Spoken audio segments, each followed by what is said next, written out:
Eu sou Alessandro, sou consultor na área de segurança da informação e tenho um site, o Alessandro Magalhães, e coloco ali algumas informações, algumas dicas para consultores, para gestores na área de TI, segurança da informação. E o objetivo aqui dessas lives aqui é efetivamente, com a periodicidade aí, ajudar essas pessoas, esses consultores, advogados aí e também gestores, a agregar mais valor no atendimento dos seus clientes e ampliar, atendendo aí empresas diversas aí nesse nicho de mercado da LGPD. Aí, o tema de hoje é uma dúvida aí que acaba surgindo aí de bastante pessoas aí, que é a questão da LGPD para profissionais liberais. E eu estou trazendo aí o Biratã. O Biratã, ele é consultor na área de tecnologia e ele tem bastante clientes aí, e ele frequentemente me passa algumas dúvidas relacionadas a isso.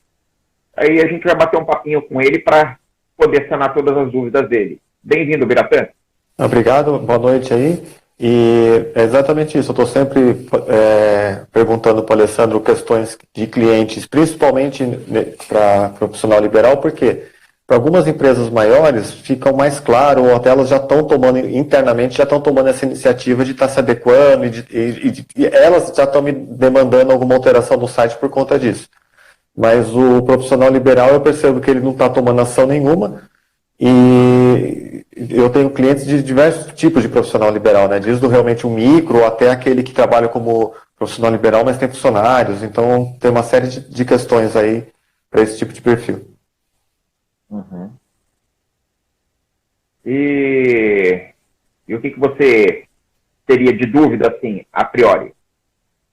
O que seus clientes têm indagado aí a respeito dessas dúvidas aí? Então, por exemplo, Sobre a assim, LGPD. sim, então, tem clientes que têm, de vários perfis, né? Desde que tem, assim, um simples formulário de contato, né? Como clientes que chegam a ter, por exemplo, coleta de e-mail para receber notícias, novidades, né? Então, assim, tem esses cenários assim. Então, tem uns que só acabam coletando o e-mail através de um formulário, onde isso não vai parar vai parar só no web e-mail, como tem casos de clientes que coletam e usam sender de e-mail aí para enviar campanha.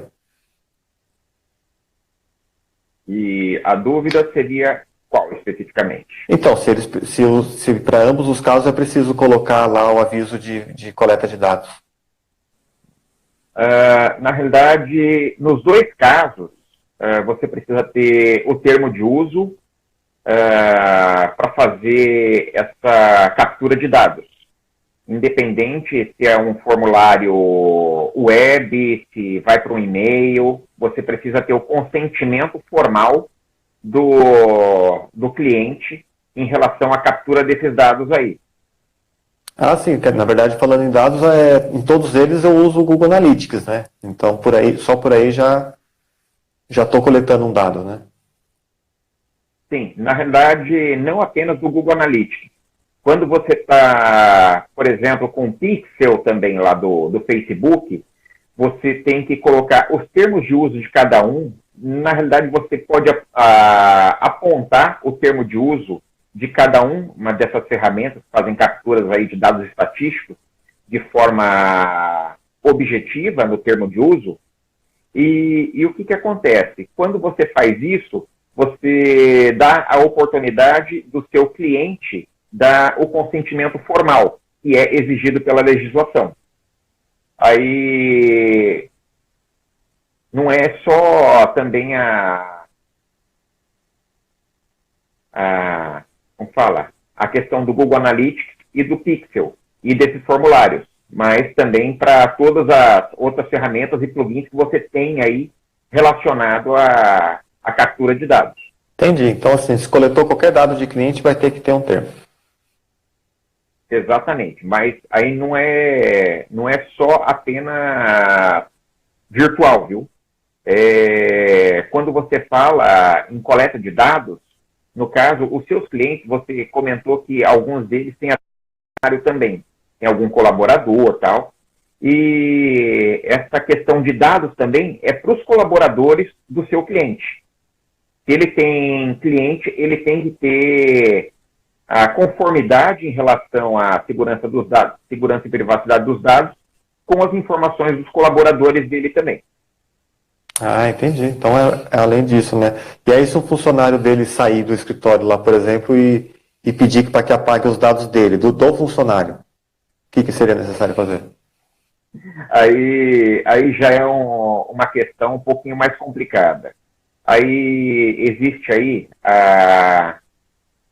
uma legislação que é bem mais antiga, que é a lei do INSS.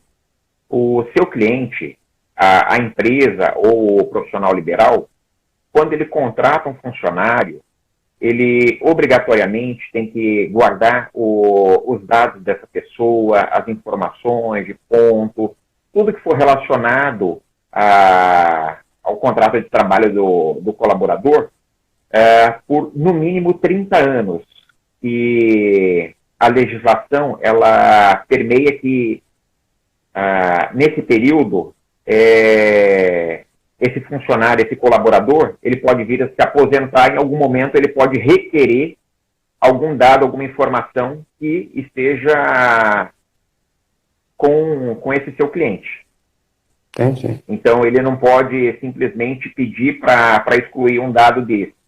O que ele poderia fazer, o Biratã, nesse caso, é excluir uma conta de e-mail, excluir, por exemplo, login de rede, se for o caso. Entendi. Seriam esses tipos de informação. Entendi. Eu estive vendo lá num post no seu site sobre um tal de encarregado de dados, né? No caso de profissional liberal, também tem que ter esse encarregado de dados? Na realidade, no Brasil, a gente tem, até tem nesse post lá, essa questão do encarregado de dados, ou conhecido também como DPO, que é o Data Protection Officer, que é um profissional especializado que tenha muito conhecimento, sólidos conhecimentos em segurança da informação, a parte de privacidade e proteção de dados, cybersecurity, que conheça bastante da parte regulatória, legislação, e que tenha uma habilidade boa de comunicação. Esse é o perfil do profissional encarregado de dados. Só que o que acontece? Se o seu cliente já tem esse perfil dentro da empresa, ou ele mesmo já tem esse perfil, tem esse conhecimento, esse know-how, ele vai se autodeclarar DPO, ou encarregado de dados, exatamente por já ter esse perfil. Para algumas empresas maiores, isso aí acaba tendo que contratar. Agora, para empresas menores, se a pessoa não tem o perfil para conseguir efetivamente atender essa necessidade, esse perfil exigido,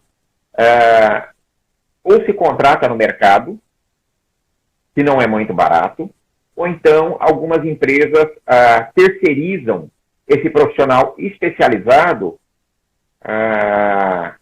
como se fosse o DPO as a service, contratação do DPO como serviço mesmo.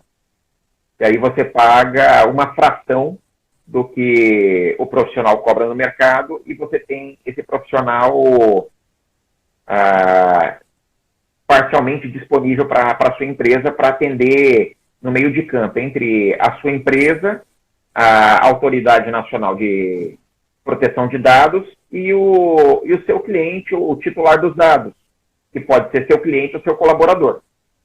Entendi. Então, no caso, para o perfil do profissional liberal, possivelmente essa opção é melhor, né? Porque o cara não teria nem tanta demanda para ter um profissional dedicado lá para isso.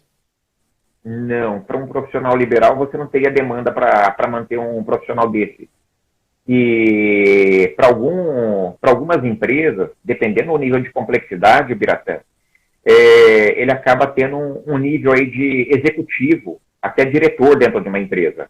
Então, se você for cogitar na contratação de um profissional desse, estamos falando aí de uma remuneração na casa dos 20 mil reais. Então, não é para todo porte de negócio que tem a capacidade de contratar um profissional desse nível num valor tão exorbitante. E sem contar que esses profissionais estão escassos no mercado. É um profissional relativamente novo no mercado brasileiro e que algumas empresas de recrutamento aí, seleção, alguns profissionais estão tendo um desafio muito grande para encontrar esses profissionais aí. Entendi. Então acho que é isso. Basicamente eram essas dúvidas, né? Assim, até um pouco, não é nesse assunto, mas assim, câmera de segurança, por exemplo, que está gravando a visita, marcou, né, quando um cliente veio, isso aí também tem que estar algum tipo de adequação para LGPD? Na realidade, a câmera não, mas se você tem o registro do visitante, aí você precisa, como diria na normativa de segurança da informação, você precisa salvaguardar os registros. Como a partir de uma imagem você não necessariamente liga a uma pessoa, porque você não tem dados pessoais ali, numa imagem, no vídeo, então para isso aí não é cabível. Mas para todo registro relacionado ao visitante, ao colaborador, entrou na portaria do prédio, isso aí você precisa ter controle. Inclusive, em alguns casos, você precisa verificar, inclusive, a necessidade de ter um termo de compartilhamento de uso de informações, porque às vezes a sua portaria do prédio é terceirizada, por exemplo, e acaba compartilhando essas informações com você, caso seja necessário. Uhum. Então, entre você, a sua empresa e a empresa prestadora de serviço, também precisa ter um termo de compartilhamento de uso. Então, acaba tendo essa necessidade. Aí você avalia que não é somente os documentos virtuais que são cabíveis aí a serem atendidos pela legislação. Os documentos físicos também, que nem esse tipo de registro, contrato, essas coisas, tudo que você tiver de dados pessoais de pessoa física, você tem que guardar de alguma maneira. Entendi. No caso, muitos psicólogos ou coaches, esse pessoal que trabalha nesses espaços que alugam sala, tem exatamente isso, né? Cada profissional está dividindo um espaço único, mas são independentes. Tem uma secretária ali compartilhada que exatamente identifica todo mundo que está chegando, encaminha para a sala, tudo mais. Então, seria um caso disso, né? Onde o profissional liberal está compartilhando com a clínica e com o funcionário da clínica os dados de visita. Os dados do paciente. Entendi. Tá bem, era isso. Deixar mais para amanhã, senão vamos esgotar tudo hoje. Não, perfeito, então. Tá bem? Muito obrigado aí pela sua atenção, aí um abraço, aí uma ótima noite. Você também. Tchau. Tchau.